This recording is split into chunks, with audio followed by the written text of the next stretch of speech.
Mga bes, eto na naman tayo. Piyesta na naman sa barangay. At guess what? Ako na naman ang napilit magluto.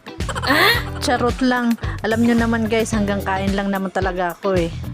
Kasi, sabi nila, ikaw na daw kasi magaling ka. Pero deep inside, hindi ko alam kung magaling ako. Kasi, ang alam ko, magaling lang naman talaga ako kumain eh. At syempre, hindi pwedeng mawala ang handa. Kasi kung wala kang handa, ikaw ang handang i-chismis.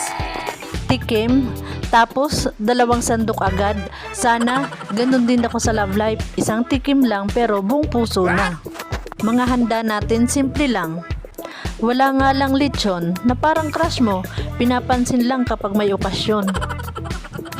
Ang sikreto ng masarap na luto, simple lang, bawang, sibuyas, at dasal na sana may ulam pang matira mamaya. Kasi minsan, mabilis maubos pag dumating na yung tropa mong parang may take out sa tiyan.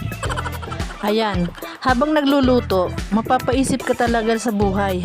Bakit parang mas madaling palambutin ng baboy kaysa sa puso ng crush mo? Ulam nga lang yata ang marunong magmahal ng totoo kasi kahit pa ulit-ulit mong painitin, mas masarap pa rin. Ang sekreto daw sa malambot na karne, patience. Kasi kung hindi ka marunong maghintay, huwag kang magluto, mag-order ka na lang sa karinderya. Grabe mga bes, habang pinapanood ko silang nagluluto, nare-realize ko, ang ulam para palang relasyon. Kapag pinabayaan mo, titigas. Pero pag inalagaan mo, lumalambot. Kaya reminder lang, alagaan mo yung nasa kawali at yung taong marunong maghintay sa'yo. Pag nagigisa ako ng bawang at sibuyas, parang may background music sa isip ko. Ang sarap ng buhay kapag may amoy gisa.